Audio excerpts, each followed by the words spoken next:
ஏறுமையில் ஏறி விளையாடும் முகம் ஒன்றே,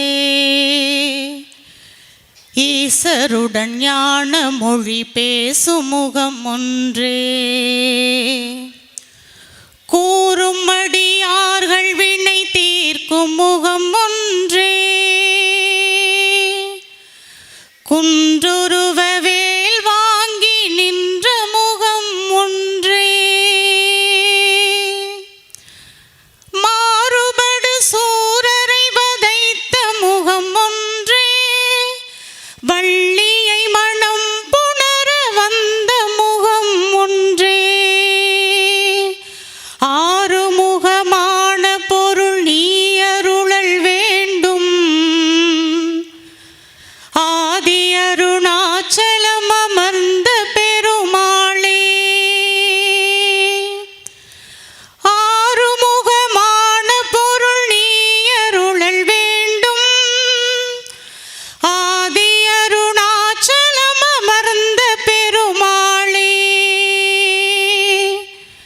ஆதி அருணாச்சலம் அமர்ந்த பெருமாளே, ஆறுமுகமான பொருள் நீ அருளல் வேண்டும். சிந்தனை உனக்கு தந்தேன், திருவருள் எனக்கு தந்தாய், வந்தனை உனக்கு தந்தேன், மலரடி எனக்கு தந்தாய், பைந்துணர் உனக்கு தந்தேன், பரகதி எனக்கு தந்தாய், கந்தனை பயந்த நாதா கருவையில் இருக்கும் தேவே.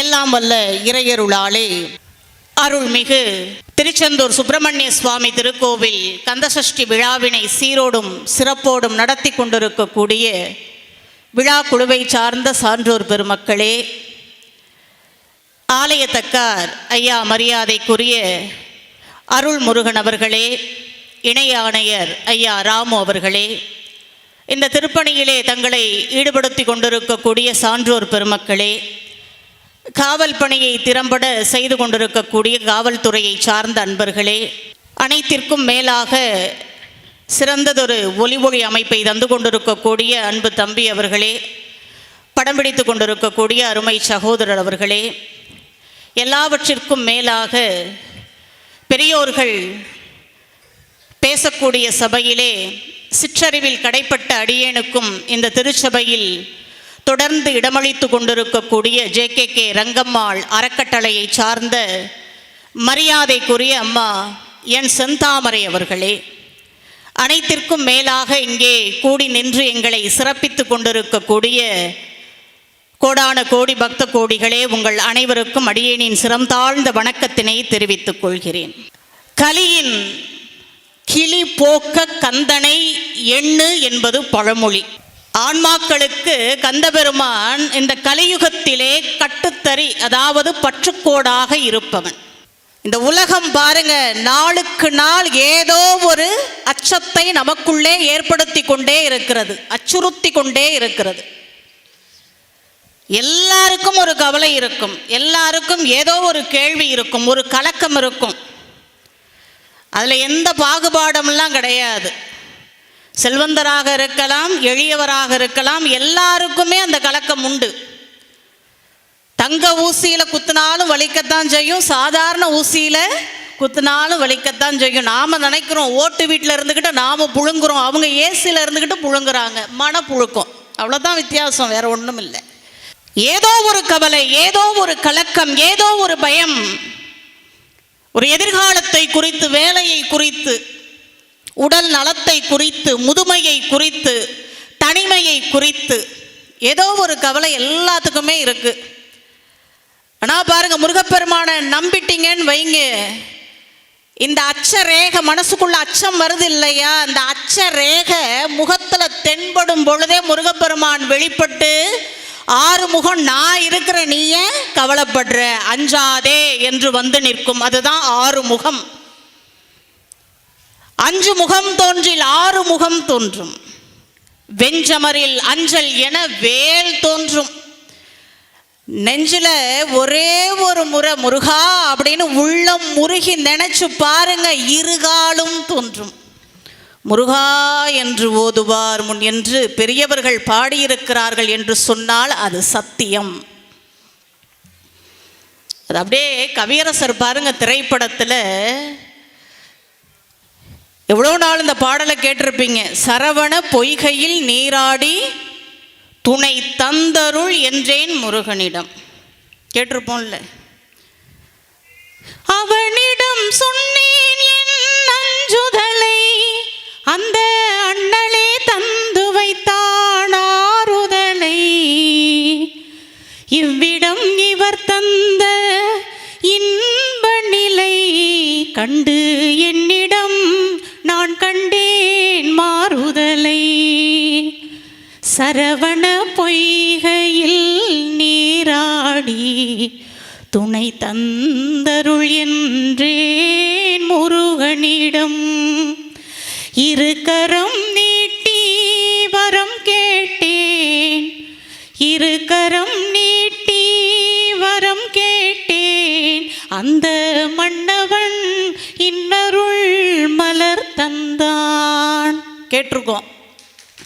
அவனிடம் சொன்னேன் என் அஞ்சுதலை, அந்த அண்ணலே தந்து வைத்தான் ஆறுதலை. இது முருகப்பெருமானினுடைய அவதார நோக்கம். முருகப்பெருமானினுடைய அவதார தத்துவத்தை அப்படியே கவியரசு கண்ணதாசன் 2 வரியில் சொன்னார் பாருங்க. அவதாரம்னாலே என்ன பொருள் தெரியுங்களா? இறங்கி வருதல்னு பொருள். எதற்காக இறங்கி வருகிறான் இறைவன்? எதற்காக அவதாரம் எடுக்கிறான்? நமக்காகத்தான். அவன் எவ்வளோ பெரியவன். அவனுடைய பெருமைகளை எல்லாம் மறந்து நம்மீது கொண்ட கருணை காரணமாக முருகப்பெருமான் அப்படியே இறங்கி வர்றான். அதுதான் அவதாரம்னு பொருள். முகலாய மன்னன் ஒருத்தர் மந்திரியாகிய பீர்பால்கிட்ட ஒரு கேள்வி கேட்டாராம். ஏன்பா இந்த அவதாரம் அவதாரம்னு உங்கள் மதத்தில் சொல்கிறீங்களே, எதுக்கு இறைவன் அவதாரம் செய்யணும்? அவன் சர்வ வல்லமை படைத்தவன் அல்லவா? இருந்த இடத்திலிருந்து அவனால் அருள் புரிய முடியாதா? பீர்பால் சொன்னாரா, நல்ல கேள்வி மன்னா, ஆனால் கொஞ்சம் நிதானமாக பதில் சொல்கிற, அறிவுபூர்வமாக கேட்டிருக்கீங்க, ஏனோ தானோன்னு சொல்லக்கூடாது. கொஞ்ச நாள் போனது. மன்னன் பாருங்க, ஒரு நாள் ஒரு படகுல போகணும், நல்ல குடும்பமாக ஒரு பயணம், சுற்றுலா போவோம். குழந்தை குட்டிங்க, மனைவி, காவலர்கள், மந்திரியாகிய பீர்பால் எல்லாரும் அந்த படகுல அமர்ந்துட்டு அப்படியே கடலில் போயிட்டே இருக்காங்க. அந்த பீர்பால் சடார்னு என்ன பண்ணாராம், ஒரு குழந்தையை தூக்கி டம்முன்னு தண்ணியில் போட்டாராம். மன்னன் பதறி போய் இப்படி கையை காமிச்சுக்கிட்டு சடார்னு தண்ணிக்குள்ளே விழுந்து அந்த குழந்தையை தூக்கிட்டு மேலே வந்திருக்கார். சுற்றி இருந்தவங்களாம் முடிஞ்சார். பீர்பால் தூக்கா சிரச்சேதமா தெரியலையே. அவங்களுக்குள்ள ஒரு வாக்குவாதம், சிரச்சேதமாக தான் இருக்கும், தூக்கா தான் இருக்கும். அவர்களுக்குள்ள பேசிக்கிட்டாங்க.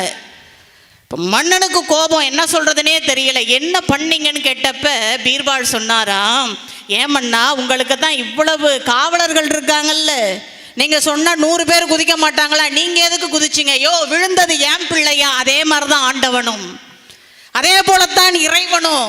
உன் பிள்ளை தண்ணிக்குள்ள விழுந்தோடனே உன்னுடைய பெருமையெல்லாம் மறந்து நீ தண்ணிக்குள்ள குதிச்சு அந்த குழந்தையை தூக்கின இல்லையா? அதே போலத்தான் உலகத்தில் உள்ள உயிர்களுக்கு எல்லாம் தாயாகவும் தந்தையாகவும் திகழக்கூடியவன் இறைவன். அவன் எப்படி இறங்கி வராம இருப்பான் சொன்னார் பீர்பால். அதுதான் ஆறுமுகத்தினுடைய வேலை. இறங்கி வரும், எங்க இருந்தாலும் வரும். எல்லாராலையும் எங்க இருந்தாலும் வர முடியாது, ஆனா ஆறுமுகம் வரும், தெய்வம் வரும், அழைத்தால் வரும். அதை கவியரசு பாருங்க எவ்வளவு அழகா சொன்னார். அவனிடம் சொன்னேன் என் அஞ்சுதலை. அஞ்சுதலை யாருக்கு உரியது? சிவபெருமானுக்கு உரியது. யார் சொன்னா? தங்களுடைய 5 தலைன்னு ஒரு பொருள் உண்டு, அஞ்சுதல்னு ஒரு பொருள் உண்டு, அச்சம். இந்த 5 தலைக்கு 2 பொருள் உண்டு. அஞ்சுவது, 5 தலைன்னு பொருள் உண்டு. அவனிடம் சொன்னேன் என் அஞ்சுதலை. என்ன பொருள்? தேவர்கள் எல்லாரும் அஞ்சுதலை சிவபெருமான்கிட்ட போய் சூரபதுமன் மீது கொண்ட அஞ்சுதலை சொன்னாங்க. இவன்டேந்து எப்போ எங்களை விடுவிக்க போறீங்க? எதிர்காலம் எப்படி இருக்க போகுது? அஞ்சுதலை சொன்னாங்க. அந்த அஞ்சுதலை என்ன செய்தது? சிவபெருமான் என்ன செய்தது? சிவபெருமானுக்கு 5 தலை சொல்றோம். என்ன? ஈசானம், தத்புருஷம், அகோரம், வாமதேவம், சத்யோ ஜாதம். இதெல்லாம் வெளிப்படையாக தோன்றக்கூடிய முகம். ஆனால் ஞானிகள் மட்டுமே சிந்திக்கக்கூடிய அதோ முகம்னு ஒன்று இருக்கு. அறிஞராயோர் சிந்திக்கும் தனது தொல்லை திருமுகம் 6 கொண்டான்னு கச்சியப்ப சிவாச்சாரியார் பாடுறாரு. அப்ப 5ம் 6ம் ஒண்ணுதான். அந்த 5 தலை என்ன பண்ணுச்சான்? நீங்க அஞ்சாதே, 6 தலை இருக்குன்னு 6 தலை அனுப்பி வச்சு 6 தலை தந்ததான். இதுதான் தத்துவம். கச்சியப்பர் பாடின பாட்டை எவ்வளவு எளிமையாக தந்தாங்க பார்த்தீங்களா? அவனிடம் சொன்னேனே அஞ்சுதலை, அந்த அஞ்சுதலை அண்ணலே தந்து வைத்தான் ஆறுதலை. அப்போ ஆறுதலையே எதுக்கு அவதாரம் செஞ்சது? நமக்கு ஆறுதலை தர்றதுக்கு தான். வேற எதுக்கு? ஒரு கவலையும் இல்லை, கவலையே பட தேவையில்லை. ஆறுமுகம் தோன்றணும்னா அவனை வணங்குனா போதும், துதிச்சா போதும், தியானித்தா போதும். அதைத்தான் அருணகிரி சுவாமிகள் திருப்புகழ் இன்பத்தில் தர்றார். நமக்காக பாடியது போலவே ஒரு பாடல் பாருங்க. புவிக்குன் பாதம் அதை நினைப்பவருக்கும்ங்கிறார். இந்த கலியுகத்தில் உன்னுடைய திருவடியை நினைப்பவருக்கு என்ன, தியானிப்பவருக்கு என்ன கிடைக்கும்? கால தரிசனம் புல கண்கூடும். திரிகால ஞானம் சொல்லுவாங்க. முக்கால நிகழ்ச்சிகள், கடந்தது, நடப்பது, நிகழ்காலம், எதிர்காலம், அதுதான் திரிகால ஞானம். அது கிடைக்கும், அந்த ஞானம் கிடைக்கும். அப்ப என்னம்மா முருகப்பெருமானினுடைய திருவடியை தியானிக்கணும்னு சொல்லிட்டு நீங்க திருப்புகழை தியானிக்க சொல்றீங்களே அப்படின்னா, திருப்புகழை தியானிப்பது திருவடியை தியானிப்பதற்கு சமம்னு அருணகிரி சுவாமிகளே சொல்றார். அருணகிரி சுவாமிகளே சொல்றார், திருப்புகழை தியானிச்சா முருகப்பெருமானினுடைய திருவடியை தியானித்ததற்கு சமம். இந்த முருகப்பெருமானினுடைய அந்த திருவடி இருக்கு இல்லையா, பரமபதம், அந்த சிற்றடி 3 இடங்கள்ல நிலையாக பதிந்திருக்குமா. அருணகிரி சுவாமிகள் சொல்றார், முருகப்பெருமான் பலம் வரக்கூடிய அந்த மயிலில் முருகப்பெருமானினுடைய திருவடி பதியுமா. எப்போதும் தேவர்கள் முருகப்பெருமானை தலை வணங்கி வழிபாடு செய்கிறாங்க இல்லையா, கும்பிடுறாங்க இல்லையா, அப்படி தலை வணங்கும் பொழுது முருகப்பெருமானினுடைய திருவடி தேவர்கள் தலையில பதியும். எல்லாவற்றிற்கும் மேலாக அருணகிரி சுவாமிகள் பாடிய திருப்புகழ் ஏட்டிலும் பதியும். தாவடி ஓட்டும் மயிலிலும் தேவர் தலையிலும் பாவடி ஏட்டிலும் பட்டது முருகன் தன் சிற்றடியே என்று அருணகிரி சுவாமிகள் அற்புதமாக நமக்கு வழிகாட்டுகிறார். அதை ரொம்ப அற்புதமாக சொன்னார் பாருங்க. இப்போ நமக்கெல்லாம் ஒரு கலக்கம் இருக்குது. ஆனாலும் அவ்வப்போது இந்த மயக்கம், கலக்கம் எவ்வளோ இருந்தாலும் ஒரு மயக்கம் இந்த உலகத்தில் மாயையில் இருக்கத்தானே செய்யுது. கொஞ்சம் நேரம் விட்டால் மனசு அங்கங்கே அலைபாய தான் செய்யுது. திருப்புகழா இல்லை வேற புகழா அப்படின்னா வேற புகழுக்கு மனம் அப்படியே சுண்டி இழுக்கத்தான் செய்யுது. இந்த உலகம் அப்படித்தான் கலக்கத்தை ஏற்படுத்தி கொண்டே தான் இருக்கும், மயக்கத்தை ஒரு பக்கம் ஏற்படுத்தி கொண்டே தான் இருக்கும். அதனால தான் அருணகிரி சுவாமிகள் பாடினார் பாருங்க, புவிக்குன் பாதம் அதை நினைப்பவருக்கும் கால தரிசனை புல கண்கூடும் அதுதனை அறியாமலே. கவி கொண்டாடு புகழினை பாடும் திறமிலிங்கிறார். இந்த உலகத்தில் உன்னுடைய புகழை போற்றுகிறார்கள், ஆனால் அடியேனா அதை பாடுறதுக்கு எனக்கு திறம் இல்லைப்பா, மனதிடம் இல்லைப்பா. நமக்காக பாடிய பாடல். கவி கொண்டாடு புகழினை படிக்கும் பாடு திறமிலி கலக்குண்டாகு புவிதனில் எனக்குண்டாகு பணிவிடை, கலக்குண்டாகு புவிதனில் எனக்குண்டாகு பணிவிடை, கலக்குண்டாதல் திருவுளம் அறியாதோ. அவர் சொல்றார், நம்மளை பார்த்து நாம கேட்குற மாதிரி கேட்குறார். ஐயா, இந்த கலக்கம் எனக்குள்ள இருக்கு, இந்த பாவ சுழற்சி, இந்த உலகம் எனக்கு ஒரு இழைப்பை ஏற்படுத்தி கொண்டிருக்கிறது. ஆனாலும் இந்த உலகத்தில் நான் பிறந்திருக்கிறேனே, அப்ப எனக்கென்று ஒரு பணி இருக்கு இல்லையா, எனக்கென்று ஒரு கடமை விதிக்கப்பட்டிருக்கு இல்லையா, அது உனக்கு தெரியாதா? திருவுளம் அறியாதோ. அற்புதமாக பாடினார். அதை எனக்கு சொல்லுங்கிறார். அதற்கு மேலே பாடினார், பாடுங்க. சாமி அப்படின்னாலே முருகப்பெருமானைத்தான் குறிக்கும். சைவத்தில் கோயில்னா சிதம்பரம், வைணவத்தில் கோவில்னா ஸ்ரீரங்கம், அதே போல் சாமினா முருகப்பெருமான் தான். இந்த ஸ்வம் அப்படின்னா சொத்துன்னு பொருள் வடமொழியில். சுவாமி முருகப்பெருமானை சொல்கிறோம், என்ன அகில உலகத்தையும் சொத்தாக உடையவன். அப்போ நாமெல்லாம் முருகப்பெருமானுக்கு உரிமை பொருள். ஓடவும் முடியாது, ஒழியவும் முடியாது. அவனை விட்டு எங்கே ஓடுறது? அவனுக்கு நாம் சொந்தம், உரிமை பொருள். அது அற்புதமாக சொன்னார் பாருங்க. சிவத்தின் சாமி, மயில்மிசை நடிக்கும் சாமி, எமதுள்ளே சிறக்கும் சாமி, சொரூபம் இது ஒழிகான செழிக்கும் சாமி, பிறவியை ஒழிக்கும் சாமி, பவமதை தெரிக்கும் சாமி, முனிவர்களிடம் மேவும் தவத்தின் சாமி, புரிபிழை பொறுக்கும் சாமி, குடிநிலை தரிக்கும் சாமி, அசுரர்கள் பொடியாக சதைக்கும் சாமி, எமைப்பணி விதிக்கும் சாமி, சரவண தகப்பன் சாமி என வரும் பெருமாளே. அந்த குலசாமி இருக்கும் பொழுது நமக்கு என்ன சாமி கவலை அப்படின்னு அருணகிரி சுவாமிகள் சொன்னார். நேற்றைய தினம் சிந்திச்சோம், இந்த திருப்புகழை கண்டெடுத்தவர்களை குறித்து சிந்திச்சோம். வடக்குப்பட்டு தணிகாச்சலம் சுப்பிரமணியம் பிள்ளை அவர்கள் அந்த திருப்புகளை அச்சில் ஏற்றி நம்முடைய கையில கொடுத்தார், வெளிக்கொண்டு வந்து கொடுத்தார். அவர் காலத்திற்கு பிறகு பாருங்க, அவர் காலத்திற்கு பிறகு அவருடைய பிள்ளைகள், சரியா கவனிங்க, இவர்களையெல்லாம் நம்ம மனசுல ஏற்றி வச்சுக்கணும், சுமக்கணும். திருப்புகளை கண்டெடுத்து கொடுத்தவர் வடக்குப்பட்டு தணிகாச்சலம் சுப்பிரமணியம் பிள்ளை அவர்கள்.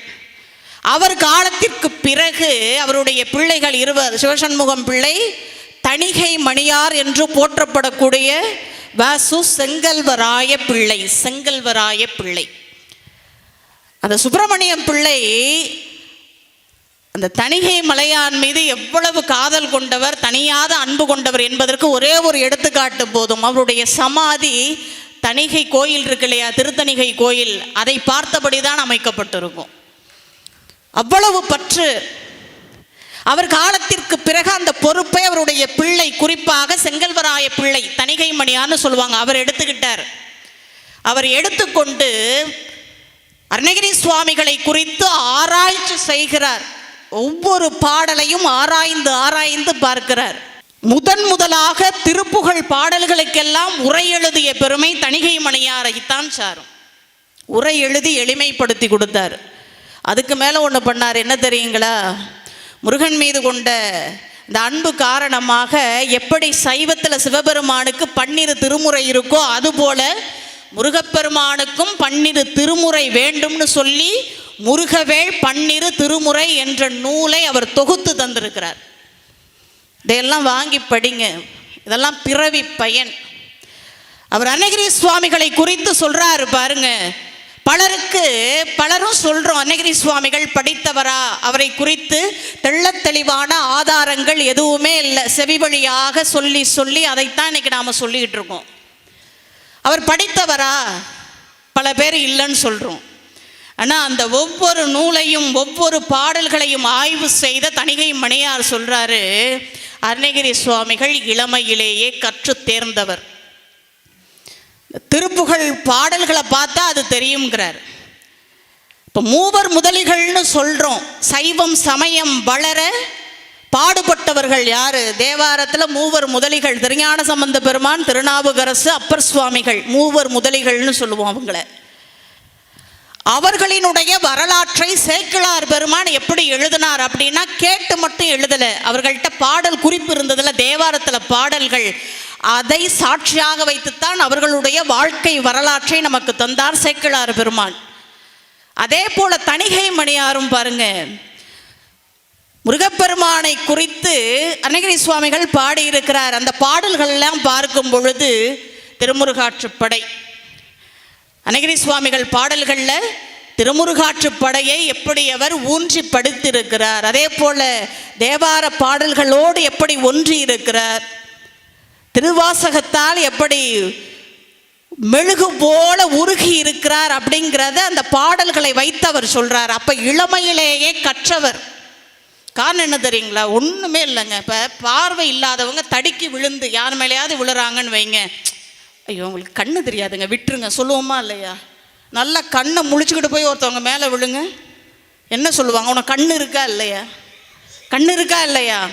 இந்த கண் பார்வை இல்லைன்னா தப்பிச்சுக்கலாம், கண் பார்வை இருந்தும் போய் ஒரு குழியில் விழுந்தா என்ன சொல்லுவாங்க? நீ எல்லாம் விழ வேண்டிய ஆள் தான். கண்ணைன்னா புறணியிலையா வச்சுக்கிட்டா கேட்பாங்கள்ல, பெரியவர்கள் கேட்பாங்க. அப்போ அருணகிரி சுவாமிகள் பாருங்க, இளமையிலேயே கற்றவர். ஆனால் விதிவசத்தால் பரத்தையர் வசம் சிக்கி பொருளை இழந்து திருவற்று தெருவிலே தெரிந்தார். அவர் பாடல்களில் வெளிப்படுத்துகிறார். மட்டூர் குழல் மங்கையர் மயல் வளை பட்டு ஊசல் படும் பரிசு என்று ஒழிவேன் கேட்கிறார். பாடல்களில் நிறைய பாடல்கள். மகமாயை களைந்திட வல்ல பிரான் முகமாறும் ஒளிந்து மொழிந்திலனே அகமாடை என்றயரும் சகம் மாயையுள் நின்று தயங்குவதே வருந்தரார். இன்னொரு பாடல்ல கொடுத்தாரு பாருங்க. வாதினை அடர்ந்த வேல்விழியர் தங்கள் மாயமுதொழிந்து தெளியேனே மாமலர்கள் கொண்டு மாலைகள் புனைந்து மாப்பதம் அணிந்து பணியேனே ஆதியோடு அந்த மாகிய நலங்கள் ஆறுமுகம் என்று தெரியேனே ஆன தனி மந்திர ரூபன்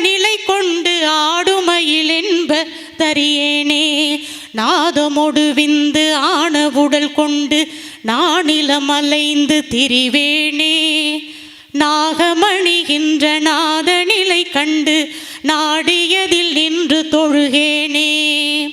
சோதி உணர்கின்ற வாழ்வு சிவம் என்று சோகமது தந்து எனையாழ்வாய். சூரர் குலம் என்று வாகையோடு சென்று சோலைமலை நின்ற பெருமாளே. வேல்வேல் முருகா வெற்றிவேல் முருகா வாவா முருகா வடிவேல் அழகா. வேல்வேல் முருகா வெற்றிவேல் முருகா வாவா முருகா வடிவேல் அழகா. சொல்றார், வாதினை அடர்ந்த வேல்விழியர் தங்கள் மாயமது ஒழிந்து தெளியேனே. படித்தவர் விதிவசத்தால் போய் சிக்கிக்கிறாரு. அது சேக்கிழார் பெருமான் திருநீலகண்ட நாயனார் இருக்கார் இல்லைங்களா, அவரை சொல்லும் பொழுது நல்ல மனைவி இருந்தும் குணவதியான மனைவி இருந்தும் பரத்தையர நாடுனார் அப்படிங்கிறதுக்கு அவர் ரொம்ப அற்புதமாக சொல்லுவார். இன்றைக்கெல்லாம் நாம் இந்த மது அருந்துறவங்களுக்கு ஒரு பேர் கண்டுபிடிச்சிருக்கோம் பாருங்க, மது குடிகாரன்னு சொல்லக்கூடாது, உங்களுக்கு கேவலப்படுத்தக்கூடாது. மது பிரியர், சீட்டாட்ட பிரியர், எல்லாத்துக்கும் ஒரு பிரியம். நாம் இப்படியெல்லாம் பாருங்கள், செய்கிற தப்புக்கு செய்கிறது தப்பு, இதில் என்ன பிரியம் வேண்டி கிடக்கு, அவங்களெல்லாம் பிரியமாக அழைக்கணும். ஆனால் சேக்கிழார் பெருமான் சொன்னார் பாருங்க, இளமை மீதுர இன்பத்துறையில் எளியரானார். என்ன அழகான வார்த்தையை பாருங்க. அழகான மனைவி, அன்பான மனைவி. அழகுங்கிறது உள்ளத்து அழகு தான், ரொம்ப அழகை வச்சுக்கிட்டுலாம் ஓட்ட முடியாது. நாமெல்லாம் எதை வச்சு ஓட்டுறோம்? பேச்சை வச்சு தான். வீட்டுக்காரர் சொன்னால் சரிங்க அவ்வளோதான். எங்கே பேசணுமோ அங்கே பேசணும். வீட்டுக்கார்ட்ட பேசினா தாங்குமா குடும்பம்? எதை பேசணுமோ அதை பேசணும். குடும்பங்கிறது நீயா நானாங்கிற போட்டியெல்லாம் கிடையாது. ரெண்டு பேரும் இணைந்தால் தான் அது குடும்பம். ஒருவருக்கொருவர் விட்டு கொடுத்து வாழணும். நீயா நானா அப்படின்னு வெளியில் போய் பேசலாம், தொலைக்காட்சியில் போய் பேசலாம். வீட்டில் பேசினா தாங்குமா? அவர் பேசும்பொழுது நாம் கேட்கணும், நாம் பேசும்பொழுது அவர் கேட்டுக்குவார். அதுதான் குடும்பம். கொடுத்து வாங்கணும். குடும்பம்னாவே என்ன? அன்பாக இருந்தாலும் அதிகாரமாக இருந்தாலும் கொடுத்து வாங்கிறது, அதுதான் குடும்பம். அதுதான் குடும்பத்திற்கு அழகு. அது எவ்வளோ அழகாக சொன்னார் பாருங்க. இளமை மீதுர நல்ல மனைவி இருந்து கூட இன்பத்துறையில் எளியரானார். அவ்வளவு பெருமை உடையவர், இதில் போய் எளிமையாயிட்டார் அப்படின்னு சொல்கிறார். அதே போல தான் அன்னகிரி சுவாமிகள் நல்ல படிப்பு, எல்லாத்தையும் படிச்சிருந்தார், கவிபாடும் திறமை பெற்றிருந்தார். ஆனால் விதி வசத்தால் எளியரானார். ஒரு பெரியவர், சுற்றத்தாரில் எல்லாரும் வருத்தப்படுறாங்க, இவ்வளவு படித்து என்ன பண்ணுறது, ஒரு புத்தி இல்லையே. தாய்மானவர் சொன்னார் பாருங்க, படிக்கலைன்னா கூட ஏதோ படிக்காதவன் வீணா போனான்னு சொல்லலாம், படிச்சும் இப்படி கெட்டு போயிட்டானே. கல்லாத பேர்களே நல்லவர்கள் நல்லவர்கள், கற்றும் அறிவில்லாத என் கர்மத்தை என் சொல்வேன், மதியை என் சொல்வேன், கைவல்ய ஞான நீதி நல்லோர் உரைக்கிலோ கர்மம் முக்கியம் என்று நாடுவேன், கர்மம் ஒருவன் நாட்டினாலோ பழைய ஞானம் முக்கியம் என்று நவிடுவேன். வடமொழியிலே வல்லான் ஒருத்தன் வரவும் திராவிடத்திலே வந்ததா வசனங்கள் பல புகழ்வேன், வல்லதமிழ் அறிஞர் வரின் வடமொழியிலே வசனங்கள் புரிவேன், வெல்லாமல் எவரையும் வெருட்டி மருட்டி விட வித்தையன் முக்தி தருவோன்னு கேட்பார் தாயுமான சுவாமிகள். இந்த கல்வியை வச்சுக்கிட்டு அவன்கிட்ட போய் கேட்க முடியுமா? இடம் கிடைக்குமா? அதெல்லாம் தேராது. ஒழுக்கம் அவசியம். கல்வியே எதற்காகத்தான்? நம்மளை வழி நடத்துறதுக்கு தானே கல்வி. அதுதான் எந்த வழியில் போகணும், எந்த வழியில் போகக்கூடாது, அதைத்தான் அந்த கல்வி நமக்கு தரும். அதுதான் அறிவு. அவருக்கு தெரியாமல் போனது. அவர் செய்த தவப்பயன் பாருங்க. ஒரு பெரியவர் வந்தார், ஒரு பெரியவர் வருகிறார், வந்து சொன்னார், அப்பா உன்னை பற்றி எல்லாரும் சொல்கிறாங்க. ஒரு பெரியவர் அவரை சந்தித்து சொல்கிறார், நல்ல திறமையான ஆளு, நீ கடந்த காலத்தை யாராலையும் மாற்ற முடியாது. மாற்ற முடியுமா? டைம் ட்ராவல் பண்ணி போக முடியுமா? முடியாது. ஆனால் நிகழ்காலத்தில் ஒரு முடிவு எடுக்கிறீங்கன்னு வைங்க, சென்றதை நீ மீளாது மூடரே, சென்றதையே என்னாலும் சிந்தை செய்து கொன்றளிக்கும் கவலை எனும் குழியில் வீழ்ந்து குமையாதிருந்தார் பாரதியார். போனது போனதுதான்டா மூடரே, அதை பற்றியே கவலைப்பட்டுக்கிட்டு இருந்தா எதிர்காலம் என்னவாகும்? இன்னைக்கு முடிவெடுனார். அதைத்தான் பெரியவர் சொன்னார். இன்னைக்கு முடிவெடுத்தா நாளைக்கு என்னுடைய வாழ்க்கை எப்படி இருக்கும் என்பதை என்னால் தீர்மானிக்க முடியும். அதனால தானே விவேகானந்தர் சொன்னார் பாருங்க, நாளைக்கு நீ எப்படி இருக்கிற அப்படிங்கிறது உன்னுடைய கையில் தான் இருக்குது, உன்னுடைய முடிவில் தான் இருக்குது. என் வாழ்க்கையை நாசப்படுத்திட்டாங்க, யாராலையும் நாசப்படுத்த முடியாது. நாம் நினச்சா தான் முடியும். அதைத்தான் அந்த பெரியவர் சொன்னார், அப்பா போனது போகட்டும், நீ எதிர்காலம் உனக்கு நல்லா இருக்கு. திருவண்ணாமலையில் இருக்கக்கூடிய முருக கடவுள் ஏது பிழை செய்தாலும் ஏழையாகிய நமக்கெல்லாம் இறங்கி தீது புரியாத தெய்வமாக இருக்கக்கூடிய அந்த தெய்வத்தை பாரு, அதை ஏறெடு, உன் வாழ்க்கை மாறும். நல்ல கவனமாக கேளுங்க. ஏன்னா நீங்கள் கேட்குறீங்களா கேட்கலையான்னு எனக்கு தெரியாது, முருகப்பெருமானுக்கு தெரியும். நாம் நினைக்கிறோம் அவனுக்கு என்ன தெரியும், எல்லாம் தெரியும். இங்கே உட்காந்துக்கிட்டு எங்கேயோ நினச்சிங்கன்னா அதையும் எழுதி வைப்பானா முருகப்பெருமான். இன்னம்பர்னு ஒரு ஆலயம், சிவபெருமானுக்கு என்ன பேர் தெரியுங்களா? எழுத்தறிநாதர். கணக்கு எழுதி வைப்பாரா? எதை? தொழுது தூமலர் தூவி துதித்து நின்று அழுது காமுற்று அரற்றுகின்றாரையும். உண்மையா யாரெல்லாம் வந்து வணங்கி அழுகிறார்களோ, அழுது புலம்புகிறார்களோ அவர்களையும், பேருக்கு கோயிலுக்கு வந்தோங்கிற பேரில், பேச்சை கேட்க வந்தோங்கிற பேரில் சும்மா உட்காந்து நேரத்தை கடத்திக்கிட்டு இருக்கிறவங்களையும் எழுதி வைக்கிறாராம். தொழுது தூமலர் தூவி துதித்து நின்று அழுது காமுற்று அரற்றுகின்றாரையும் பொழுதுபோக்கி புறக்கணிப்பாரையும் எழுதும் கீழ்கணக்கு இன்னம்பர் ஈசனே.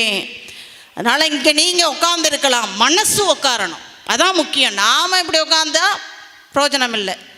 அதனால தானே அருணகிரி சுவாமிகள் சொன்னார், சிந்திக்கலேன் நின்று சேவிக்கலேன்னார். நாமெல்லாம் நினைப்போம், என்ன 4 மணி நேரம் வரிசையில் நிற்கிறோம், நம்மளை பார்த்து நின்று சேவிக்கலன்னு சொல்கிறாரு. அப்படின்னா இந்த காலை நிற்கிறத பற்றி சொல்லலை, காலால் நிற்கிறத பற்றி சொல்லலை, மனசால் நிற்கிறத பற்றி சொன்னார். இந்த மனசு நின்று சேவிக்கணும், அதுதான் முக்கியம்.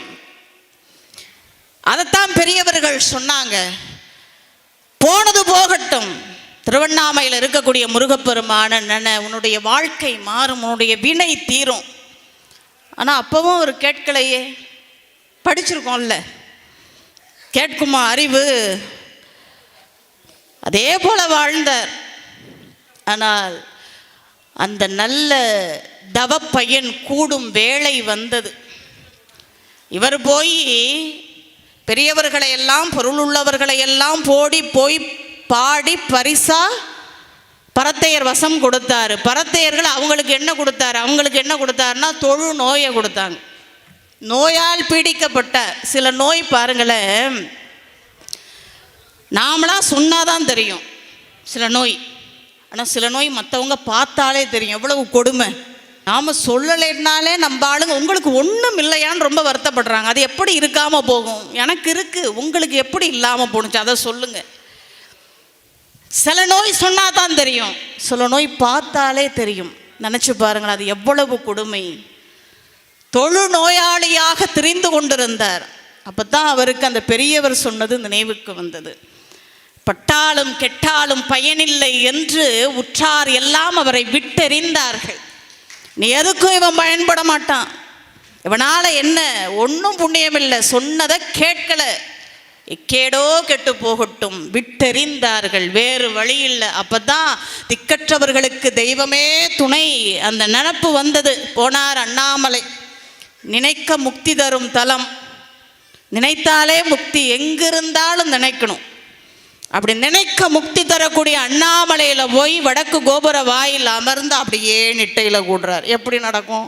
ஒரு இடத்துல அமர்றாரு, மனசு அமர மாட்டேங்குது. இவ்வளவு நாள் அது இழுத்த இழுப்புக்கு இவர் போனார், இப்போ இவர் இழுக்கிறார் மனசை, வாங்குறாரு. முடியுமா? போராடுறாரு. அப்படி போராடி ஒரு சமயம் இந்த மனசு கட்டுப்படுற மாதிரி இருக்கும். பார்த்தா மறுபடியும் சேட்டைய ஆரம்பிக்கும். எல்லா பாசத்தையும் விடுவதை போல இருக்கும், ஆனால் மறுபடியும் அது வேலையை காண்பிக்க ஆரம்பிக்கும். ஒரு நேரம் வெறுத்து போய், இதற்கு மேல் என் மனசையே என்னால் கட்டுப்படுத்த முடியல, இனி நான் வாழ்க்கையில் என்னத்தை சாதிக்க போகிறேன், இனி வாழ்ந்து பயன் என்ன அப்படின்னு அவர் முடிவு செய்து வல்லால கோபுரம், திருவண்ணாமலை இருக்கு பாருங்க, வல்லால கோபுரத்தின் மீது ஏறி நின்று, முருகா இருக்கிற வரைக்கும் என்னை கை தூக்கி விடலை, அடுத்த பிறவியிலாவது உன்னுடைய அடிமையாக என்னை மாற்றுன்னு மேலிருந்து கீழே விழுந்தார். முருகப்பெருமான் நினச்சார், ஏன்பா அருணகிரி, உன்னை துதிக்கிறதுக்காக நான் படைச்சேன், நீ என்னன்னா குதிக்கிறியா அப்படின்னு டப்புன்னு பிடிச்சார். மேலிருந்து இவர் விழுறாரு. விழுந்ததுதான் தெரியும். ஒரு குழந்தையை தாங்குவதை போல அப்படி தாங்கி பிடிச்சார், தரையில நிறுத்தினார். அவருக்கு பேர் என்ன கொடுத்தார் தெரியுங்களா? அருணகிரி. இயற்பெயர், பிள்ளை நாமம் நாத. இது சொன்ன பாருங்க, நாதன்னா என்ன பொருள்? அனைத்திற்கும் ஆதாரம். அதான் சிவதத்துவத்துக்கு அடிப்படை. நாதம் பிந்து சாதாக்கியம் ஈஸ்வரம் சுத்த வித்தை. அதுக்கு பிறகுதான் வித்யா தத்துவம் தோன்றும், ஆன்ம தத்துவம் தோன்றும். அடிப்படை நாதம் தான். பேர்லே நாதம் இருக்கும் பொழுது அவருடைய பாட்டில் நாதம் இல்லாமல் இருக்குமா? இசை இல்லாமல் இருக்குமா? நினச்சி பாருங்க. சொல்லிட்டு சொன்ன உபதேசம் என்ன தெரியுங்களா? சும்மா இரு, சொல் அற. முதல்ல பார், உனக்கு என்னென்ன வேலையெல்லாம் கொடுத்துருக்கான், அப்படியெல்லாம் கொடுக்கல. பக்குவப்படலைன்னா அதோட மதிப்பு தெரியாது. முதல்ல பக்குவப்படணும். நிலத்தை உழுத உடனே போய் நடுறோமா? இல்லையே. பக்குவப்பட போடுறோமா? இல்லையா? அதுபோலத்தான் தாங்கி பிடிச்சார், தரையில் நிறுத்தினார். ஒரே ஒரு உபதேசம் தான், மௌன உபதேசம். சும்மா இரு, சொல் அற. ஒன்றும் பண்ணாத. சும்மா இருன்னா சும்மா வேலை வெட்டிக்கு போகாமல் அப்படியே படுத்து கிடக்கிறது கிடையாது. மனசும் அலைபாயக்கூடாது, பேசவும் கூடாது. இந்த ஐம்புலன்களும் கட்டுப்பாட்டுக்குள்ளே இருக்கணும். எவ்வளவு சிரமம். ஆனால் இருந்தார். 12 ஆண்டுகள் 12 ஆண்டுகள் நிட்டையில் இருக்கிறார் அருணகிரி சுவாமிகள். தொழுநோயால பீடிக்கப்பட்ட அவருடைய தேகம் அந்த 12 ஆண்டுகளில் பாருங்க ஒளி தேகமாக மாறியது. அந்த பக்குவத்தை உணர்ந்தார் முருகப்பெருமான். இந்த ஆன்மாக்களினுடைய பக்குவத்துக்கு 3 உண்டு. சைவ சித்தாந்தம் சொல்லுது, சகலர், விஞ்ஞானகலர், பிரளயாகலர். இறைவன் நேரடியாக வந்து யாருக்கு உபதேசிப்பானா? விஞ்ஞானகலருக்கும் பிரளயாகலருக்கும். நமக்கெல்லாம் 3 மலமும் இருக்கு. ஆணவம் உண்டு, கண்மம் உண்டு, மாயை உண்டு. விஞ்ஞானகலருக்கு ஆணவம் மட்டும்தான் இருக்கும். பிரளயாகலருக்கு ஆணவமும் கண்மமும் இருக்கும். ஆனால் மாயை இருக்காது. உலகத்தில் சிக்கிக்க மாட்டாங்க, அவங்களுக்கு தெரியும். அப்போ இறைவன் வந்து உபதேசிக்கிறான். நிறைய பேருக்கு இருக்குள்ள. அப்போ நேராக போயிட வேண்டியதான் கோபுரத்துக்கு. எத்தனை வருஷம் கோயிலுக்கு வர்றது? முருகப்பெருமான் பதிலே சொல்லலை. அப்போ நாமும் ஒரு கோபுரத்தை தேர்ந்தெடுத்து மேலிருந்து கீழே குதிக்கலாம். முருகப்பெருமான் வருவானா அப்படின்னா முருகப்பெருமான் வரமாட்டான். ஆம்புலன்ஸ் தான் வரும். ஆம்புலன்ஸ் தான் வரும். காரணம் என்ன தெரியுங்களா? அவர் பக்குவப்பட்ட ஆன்மா. அதனால முருகப்பெருமான் வந்தார். அதனால தான் அவர் சொல்றாரு பாருங்க, வழி வழி அடிமைங்கிறார். பல பிறவிகளில் முருகப்பெருமானுக்கு அடிமையா இருந்தவர், தொண்டு செய்தவர். இந்த பிறவியில முருகப்பெருமான் அவரை தாங்கினான், நிறுத்தினான், ஏந்தினான்.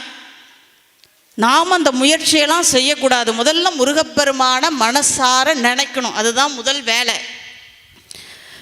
அந்த ஒளி தேகமாக மாறியது. முருகப்பெருமான் வேலோடும் மயிலோடும் காட்சி தந்துட்டு சொன்னாரு, என்னை பாடு. அருணகிரி சுவாமிகளுக்கு தூக்கி வாரி போட்டது. என்னது பாடுறதா? என்னது பாடுறதா? என்ன பாடுறது? என்னால் என்ன பாட முடியும்? இத்தனை நாள் பொய்யின்பத்தை எல்லாம் மெய்யென்று பாடிய எனக்கு இந்த பழக்கப்பட்ட நாக்கு பாருங்களேன். பழக்கம்னு ஒன்று இருக்கு, அதுதான் வழக்கம். அது நல்லதோ கெட்டதோ, நம்முடைய ஐம்புலன்களுக்கு நல்லதை பழக்கிட்டீங்கன்னா அது நல்லது தான். இன்னைக்கு என்னுடைய மகன் காலேஜில் படிக்கிறாரு. ஃபோனை பேசிட்டு வைக்கும் பொழுது வழக்கமாக நான் திருச்சிற்றம்பலம், அவர் சிவசிதம்பரம் பார்.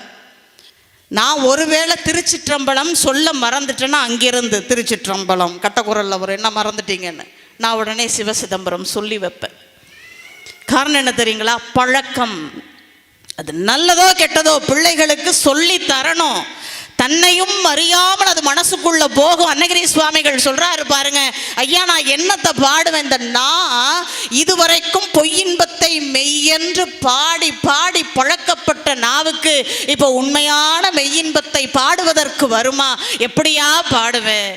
முருகப்பெருமான் சொன்னாரு, இப்படித்தான். நாக்க நீட்டு. சடாட்சர மந்திரம் சரவண பவ வேளால எழுதினார். எழுதி இப்ப பாடு. அப்பையும் அவர் பாருங்க எப்படி பாடுறதுன்னு தெரியல. ஒரு தயக்கம் இருக்கும்ல. முருகப்பெருமான்கிட்ட முழுசா தெரியலன்ட்டிங்கன்னா தப்பிச்சுக்கலாம்.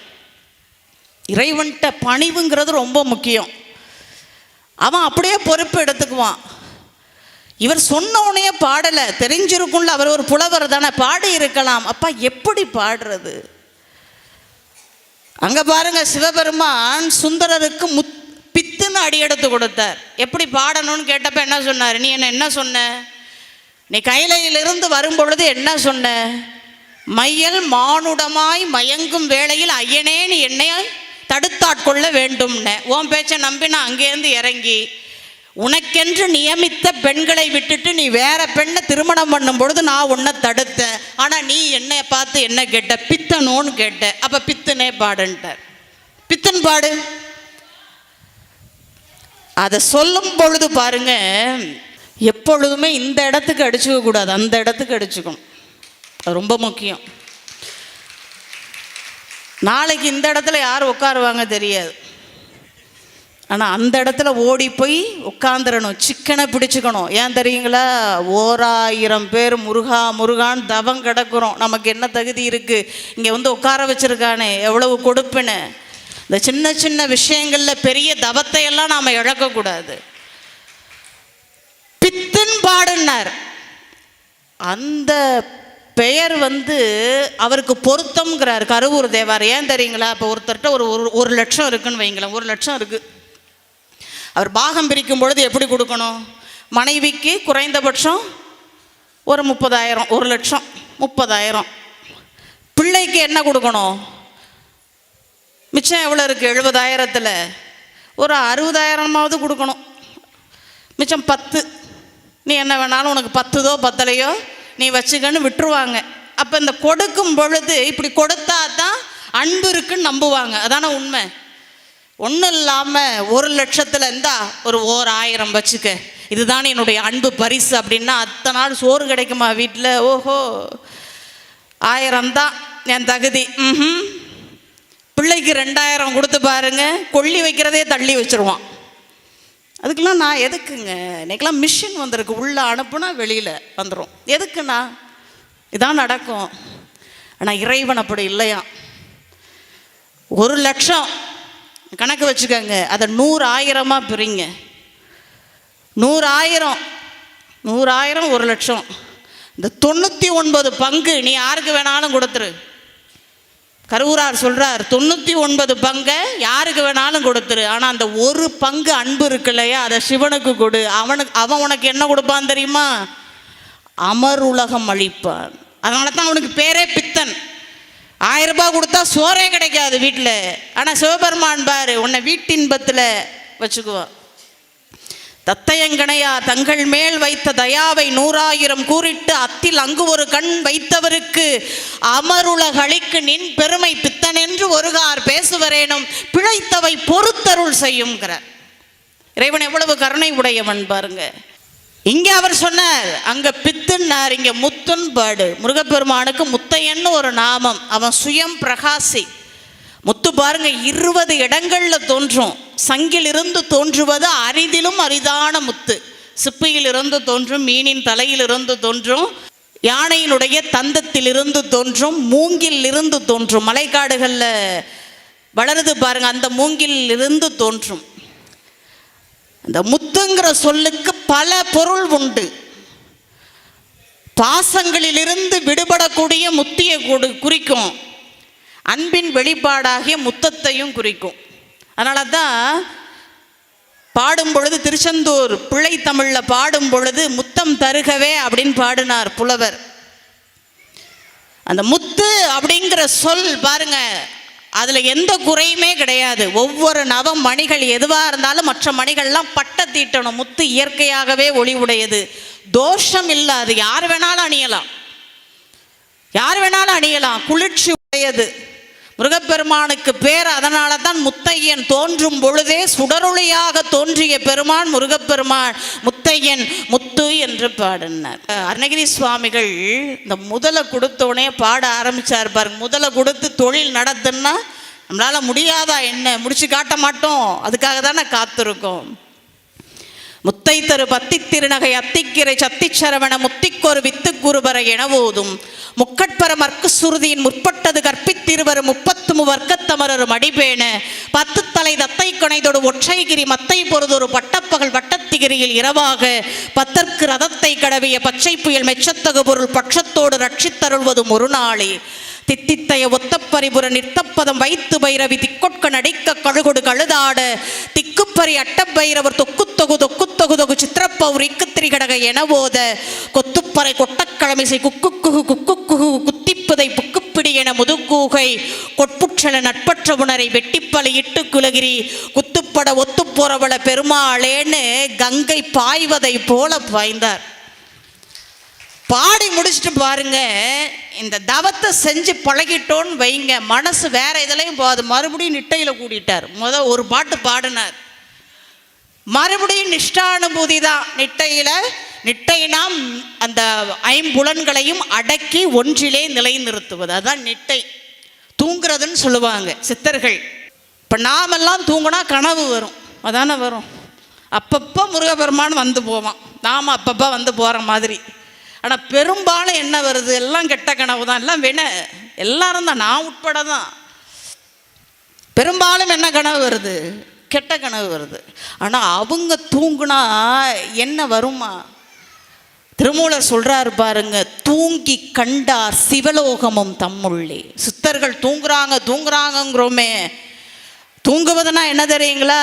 அட்டாங்க யோகம்னு சொல்லுவாங்க. இயமம் நியமம் ஆசனம் பிராணாயமம் பிரத்யாகாரம் தியானம் தாரணை சமாதி.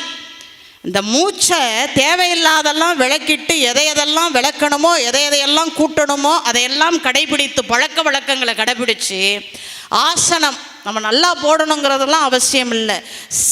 சாதாரணமாக நம்ம உட்கார்றோம் இல்லையா, சாதாரணமாக காலை மடக்கி உட்கார்றது தான் சுகாசனம். அதுக்கு பேர் சுகாசனம், சுகமாக உட்கார்றது, ஒன்றும் பிரச்சனை இல்லை, இப்படி உட்காந்துக்கலாம். பத்மாசனம்ங்கிறது மாற்றி மாற்றி காலை போட்டு உட்கார்றது.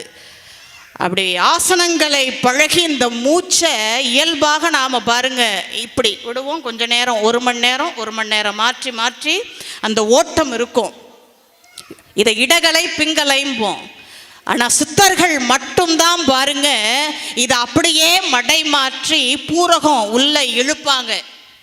நாம் இழுத்து வெளிவிட்டுருவோம். ஆனால் அருளாளர்கள் என்ன செய்வாங்க, சித்தர்கள் உள்ள அடக்கி கும்பிக்க செய்வாங்க.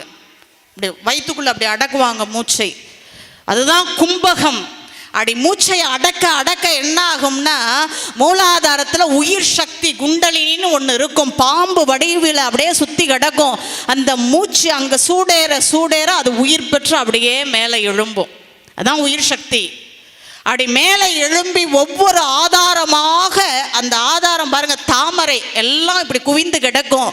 இந்த குண்டலினி மேலே ஏற ஏற ஒவ்வொரு இதழ் தாமரை உண்டு. 4, 6, 10, 12, 16, இங்கே 2 இதழ் தாமரை. ஒவ்வொரு இடத்துலையும் ஒவ்வொரு எண்ணிக்கையில் தாமரைகள் இருக்கும். அப்படியே மேலே எழும்பும். மூலாதாரம், சுவாதிஷ்டானம், மணிபூரகம், அநாகதம், விசுத்தி, ஆக்னி. இங்கே வரும்பொழுது உச்சந்தலை திறக்கும். துவாதசாந்த பெருவழிம்பாங்க. 12 அங்குலத்திற்கு மேலே சந்திர மண்டலத்தில் 1000 இதழ் தாமரை இருக்குமா. அந்த தாமரை இதழில் இருந்து எப்பொழுதும் அமுதத்தாரை சுரந்து கொண்டே இருக்கும், வழிந்து கொண்டே இருக்கும். இந்த உச்சியை பிளந்து அந்த அமுத தாரையிலிருந்து வரக்கூடிய அந்த அமுதத்தை பருகிட்டாங்கன்னா சித்தர்களுக்கு எதுவும் பெருசில்லை. அதான் தூங்கி கண்டார் சிவலோகமும் தம்முள்ளே, தூங்கி கண்டார் சிவபோகமும் தம்முள்ளே, தூங்கி கண்டார் சிவயோகமும் தம்முள்ளே, தூங்கி கண்டார் நிலை சொல்வது எவ்வாறேன் திருமூலர் பாடினார். பத்ரகிரியார் கேட்டாரு, ஆங்காரம் உள்ளடக்கி ஐம்புலன்களை கட்டறுத்து தூங்காமல் தூங்கி சுகம் பெறுவது எக்காலம்னார். மறுபடியும் போயிட்டார் அன்னகிரி சுவாமிகள், நிட்டை கூட்டிட்டாரு. முருகப்பெருமானுக்கு நினைவுக்கு வருது. நாம மறந்துடுவோம் சொன்ன சொல்லெல்லாம், ஆனால் இறைவன் மறக்க மாட்டான். அவர் தானே கேட்டாரு, கலக்குண்டாகு புவிதனில் எனக்குண்டாகு பணிவிடை கணக்குண்டாதல் திருவுளம் அறியாத உனக்கு தெரியாதையா, நீ படைத்த என்ன படைச்சது நீ தானே. அவர் கேட்கிறார். பிள்ளைகள் கேட்கிறாங்கல்ல, நீ தானே எனக்கு அப்பா, நீ தானே எனக்கு அம்மா, பெத்தது நீங்க தானே, எங்களுக்கு இது கொடுக்கணும்னு தெரியாத உங்களுக்கு கேட்கிறாங்கல்ல உரிமையோட. அவர் முருகப்பெருமானை பார்த்து கேட்கிறாரு, இந்த பிறவியில எனக்கு உண்டான பணி என்னன்னு உனக்கு தெரியாதான்னு கேட்டுட்டு நிட்டை கூடிட்டாரு. முருகப்பெருமான் நினைச்சு பார்க்கிறாரு. அப்ப என்ன பணி? அருணகிரி சுவாமிகளுக்கு கொடுக்கப்பட்ட பணி என்ன பணி? மனசுல தோன்றி வயலூருக்கு வாழ்ந்தார். வயலூருக்கு போ. அவர் போறார். வயலூருக்கு போன பிறகுதான் அவருக்கு தெரிந்தது. என்ன தெரிந்தது? வேலை வணங்குவதுதான் வேலை. இந்த பிறவியில் அவருக்கு கொடுத்த வேலை என்ன? வேலை வணங்குவதுதான் வேலை. வயலூர்ல முருகப்பெருமான் வெளிப்படுத்தினான். தோகை மேல் உலவும் கந்தன் சுடர் கரத்திருக்கும் வெற்றி வாகையே சுமக்கும் வேலை வணங்குவதே எமக்கு வேலை. வயலூர்ல போய் அருணகிரி சுவாமிகள் பாடுறார். கைத்தல நிறைகணின்னு பாடிட்டு பொய்யா கணபதியிட்ட வேண்டுதல் வைக்கிறார். அப்பா பொய்யா கணபதி, நீ என்ன பண்ண? ஒரு காலத்தில் வள்ளியை முருகப்பெருமான் திருமணம் செய்கிறதுக்கு யானையா வந்து உதவி புரிஞ்சியா இல்லையா? அதே போல அடியேனும் ஆடும் பரி வேல் அணி சேவல் என இதையே பாடும் பணியாய் அருள்வா. எனக்கு அருள வேண்டும் விண்ணப்பம் வைக்கிறார். வயதாலே வாழ வைக்கக்கூடிய வள்ளல், வயதாலே வாழ வைப்பான். வாழ்த்துறதுக்கு வரம் கேட்டா கொடுக்காமலா போவான்? உண்மைதானே? உடனடியாக பொய்யா கணபதி பாருங்க, அவர் முன்பாக தோன்றி உன் விருப்பப்படியே என்னெல்லாம் வச்சு பாடணும்னு யார் சொல்றா? இறைவன் வயலூர்ல அவருக்கு வழிகாட்டுறான்.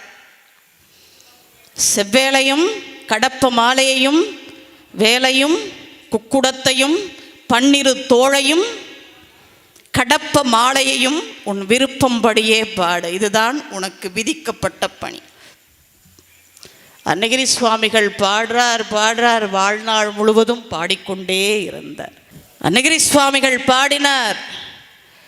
முருகப்பெருமான் பாருங்க, தலங்கள் தோறும் அவரை அழைத்தார். விராலிமலைக்கு வாழ்ந்தார் முருகப்பெருமான், அழைப்பு பாருங்க. ஆனா எங்க போனாலும் வயலூரை மறக்க மாட்டார்.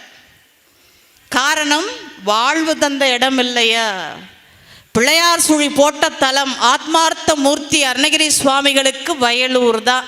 எப்படி வள்ளல் வாரியார் சுவாமிகள் எப்படி ஆத்மார்த்த குருவாக அருணகிரி சுவாமிகளை நினைச்சு வயலூர் பெருமானுக்கு திருப்பணி செய்தார்களோ அதையெல்லாம் மறக்க முடியாது. இப்போ நாமெல்லாம் ஏதோ ஒரு பயன் கருதி ஒரு பணியை செய்வோம். திருமுருக கிருபானந்த வாரியார் அவர்கள்லாம் எந்த பயனையும் கருதாமல் அந்த சொற்பொழிவு நடத்துவார். அதனால் ஏதாவது பொருள் கிடைச்சிச்சுன்னா உடனே திருப்பணி செய்ய புறப்பட்டுருவார். நிறைய பேருக்கு படிக்க உதவி செய்வார். அதனால தான் பயன் தூக்கார் செய்த உதவி நயன் தூக்கின் நன்மை கடலில் பெரிது. அதெல்லாம் கடலை விட பெரிய காரியம் அவர்கள் செய்தது என்பது பாமர மக்களுக்கும் இந்த திருப்புகளை கொண்டு சேர்த்த பெருமை வாரியார் சுவாமிகளை சேரும். அவர்களை எல்லாம் திருப்புகளை நினைச்சா அவங்களெல்லாம் நினைக்கணும். எத்தனையோ பெரியவர்கள் அந்த திருப்புகளினுடைய மகத்துவத்தை உணர்ந்து இந்த உலகம் முழுக்க அந்த திருப்புகளை கொண்டு செல்ல வேண்டும், எல்லா மக்களும் ஓத வேண்டும் என்று பல முயற்சிகளை முன்னெடுத்திருக்கிறார்கள். அருணகிரி சுவாமிகள் பாடினார். நமக்காக வேண்டுதல் வைக்கிறார். என்ன வேண்டுதல் வைக்கிறார் முருகப்பெருமான்கிட்ட? அப்பா, எனக்கு ஏதோ பக்குவம், ஆனால் நீ என்ன செய்யணும் தெரியுமா? உனக்கு பேரே என்ன? உன்னை எப்படி அழைக்கிறாங்க? அவர் சொல்றார், நிறைய பேர் ஆலயத்துக்கு வந்து மணிக்கணக்காக காத்திருந்து உன்னை பார்க்குறாங்கல்ல, எவ்வளவு தேவை இருக்கும், எவ்வளவு கவலை இருக்கும். ஆனால் நீ என்ன செய்யணும்? அவங்கள தனியாக அழைச்சி, அருணகிரி சுவாமிகளினுடைய கருணையை பாருங்க, நமக்காக வேண்டுதல் வைக்கிறார். நீ அவங்கள தனியாக அழைச்சி, உனக்கு என்ன குறை, உனக்கு என்ன வேணும், என்ன செஞ்சா உனக்கு பொருந்தும் பிடிக்கும், என்ன செஞ்சா பிழைச்சிக்குவ, நீ எதை விருப்பப்படுற, அழைச்சி கேளுங்கிறார். ஆறுமுகம் ஆறுமுகம் ஆறுமுகம் ஆறுமுகம் ஆறுமுகம் ஆறுமுகம் என்று பூதி ஆகமணி மாதவர்கள் பாதமலர் சூடும் அடியார்கள் பதமே துணையது என்று நாளும். மாதவர்கள் இருக்காங்க பாருங்க, ஆறுமுகத்தை வணங்குறவங்க இருக்காங்கல்ல, தில்லைவாழ் அந்தனருக்கும் அடியாருக்கும் அடியேன்னார் சுந்தரர். இவர் சொல்றாரு பாருங்க, அந்தனருக்கு அடியாருக்கு அடியாருக்கு அடியேன், அப்படி வணங்கணும். வழி வழி அடிமையாக பாதமலர் சூடும் அடியார்கள் பதமே துணையது என்று நாளும். ஏறுமையில் வாகன குகா சரவணா எனது ஈசா என் மானம் உனது என்று மோதும். ஐயா, உன்னை நம்பி வந்துட்டு அருணகிரி சுவாமிகள் தவித்த தவிப்பை நமக்கு பொருத்தி பார்க்கிறார். எனவோ முருகன் போன, வழிகாட்டுவான் போன, இவ்வளவு வருஷம் விரதம் இருந்த, இவ்வளவு இருந்து என்ன புண்ணியம், புள்ள உருப்பிட்டுடுச்சா, வேலை கிடைச்சிடுச்சா, பிள்ளை கிடைச்சிருச்சா, அப்படியெல்லாம் கேட்காம என்ன பார்த்துக்கப்ப. ஏழைகள் வியாகுலம் இதேதன வினாவில் உன்னை ஏவர் புகழ்வார் கேட்கிறார் முருகப்பெருமானை பார்த்து. நீ அழைச்சி அவங்களுடைய குறையை கேட்கலன்னா உன்னை யார் புகழ்வார்? ஏன்னா உன் பேர் என்ன? கருணை கடல். இந்த கடல் இருக்கு பாருங்க, அதுவும் முருகப்பெருமானும் ஒன்று. இந்த கடலினுடைய ஆழத்தை அறிந்தவர்கள் உண்டா? எல்லையை அளந்தவர்கள் உண்டா? இல்லை. அதே போலத்தான் முருகப்பெருமானினுடைய அன்பையும் கருணையையும் அளந்து அறிந்தவர்கள் உலகத்திலேயே இல்லை. அளக்கவும் முடியாது, அறியவும் முடியாது. ஏவர் புகழ்வார் மறையும் என் சொல்லாதோ அவர் கேட்கிறார். நமக்காக வேண்டுதல் வைக்கிறார். அப்படி வேண்டுதல் வைக்கக்கூடிய அருணகிரி சுவாமிகள் நமக்கு சொல்வது திருப்புகழை தியானியுங்கள் என்றுதான். எப்படி தன்னை முழுமையாக அர்ப்பணித்து என் வாழ்க்கைக்கு நீதான் ஒரே ஒரு தீர்வு, இனி என் வாழ்க்கை உன்னுடைய கையில் அப்படின்னு அருணகிரி சுவாமிகள் எப்போது முடிவு செய்து அருணகிரி சுவாமிகள் முருகப்பெருமான்கிட்ட தன்னை ஒப்படைச்சார அப்போ முருகப்பெருமான் பிள்ளையார் சுழி போட்டு புது கணக்கை தொடங்கி கொடுத்தான். நாம் எப்போ ஒப்படைக்க போகிறோம்? முழுமையாக எப்போ முழுமையாக ஒப்படைக்க போகிறோம்? ஒப்படைச்சிடணும், அவ்வளோதான். காலம் ரொம்ப முக்கியம். முழுமையாக ஒப்படைச்ச, ஐயா ஒப்படைச்சிட்டேன், நீ நான் உன் பொறுப்பு, நான் உன்னுடைய உரிமை பொருள் என்ன நீ பார்த்துக்க கொடுத்துடணும். அப்படி கொடுத்துட்டா எல்லாத்தையும் அவன் பார்த்துக்குவான். எப்படி அருணகிரி சுவாமிகளை தலங்கள் தோறும் அழைத்து அட்டமா சித்திகளையும் பழனியிலே ஜபமாலையையும் மயூரம் என்று சொல்லக்கூடிய குத்தாலத்திலே தோள்களிலே மயிலையும் வேலையும் பொருத்தி பல நூல்களை பாட வைத்து அருணகிரி சுவாமிகள் 9 நூல்களை பாடியிருக்கிறார். அவை நவரத்தினம் என்று பெரியோர்கள் பாராட்டுவார்கள், போற்றுவார்கள். அப்படி அந்த நவரத்தினங்களை தந்து கடைசியில் அனுபூதியிலே கூட செய்தார் பாருங்க. கந்தர் அனுபூதி பாடி கிளி உருவமாக இருந்த அருணகிரி சுவாமிகள் கந்தர் அனுபூதி பாடினாரே, இன்றைக்கும் அவர் வாழ்ந்து கொண்டுதான் இருக்கிறார்.